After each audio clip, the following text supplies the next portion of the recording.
As a reincarnated red dragon, but having lost in a fight against human children, can Ray fulfill his path of revenge?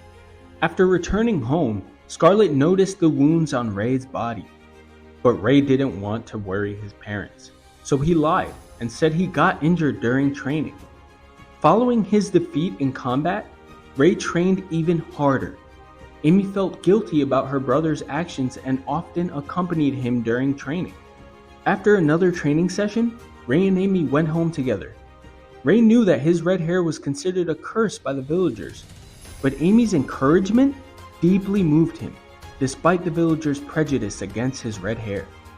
Back in his home practice room, Ray tried the fighting style he was familiar with as a red dragon. It turned out that this style suited him well. He successfully defeated a level 1 magic puppet. Ray activated the puppet's second level mode, realizing that he could only make progress by continuously challenging his limits. Meanwhile, the border village was under attack, and the investigation task was assigned to Jake, who promised to return before the exam.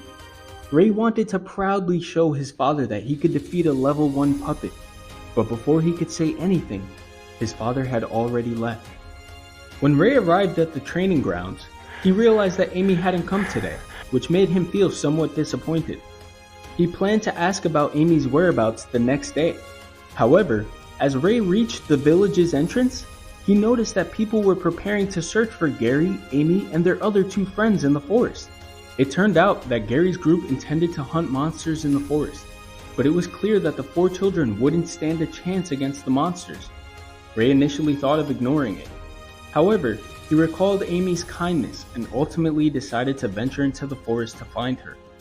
In the forest, Gary and Amy, along with their group, were surrounded by a pack of demon wolves. Gary stood in front of Amy, facing the wolves alone. At that moment, Ray followed the trail of blood and was perplexed by the scattered footprints when he heard Amy's cry in the distance. He hurriedly ran towards her. Just as the demon wolves were about to attack Amy, Ray pulled out the sword his father had given him and blocked the wolves' fangs. However, Ray's shoulder was scratched by the wolves' claws. Ray looked at the unconscious Gary and vulnerable Amy, deciding to lure the wolves away first. He flipped and jumped onto a branch of a tree, but his speed was too slow compared to the wolves. He couldn't divert their attention. However, as the proud red dragon he was, he couldn't allow himself to retreat. Ray took the initiative to attack, targeting the weak spot of the wolves, but his body couldn't provide much strength, only managing to blind one of the wolves' eyes. Ray decided to use a human weapon and took out the sword his father had given him. This time, he not only severed one of the wolf's legs, but also successfully defeated it completely. Ray is heavily injured at this moment. He lay down on the ground weakly, but alertly noticed a flame-shaped system suddenly emerging in the air. The system brought rewards for Ray, allowing him to not only obtain an intermediate monster crystal, but also unlock his first skill, Dragon's Eye Blessing. This was the benefit resulting from slaying the werewolf. To prevent magical beasts from being attracted by their blood, Ray carried Gary and Amy out of the forest. As for the other 2 unconscious children, Kale and Bob, Ray didn't have the strength to take them and covered them with wood. But as Ray reached the village entrance, the mother of Kale and Bob accused Ray of luring her children into the forest and attacked him.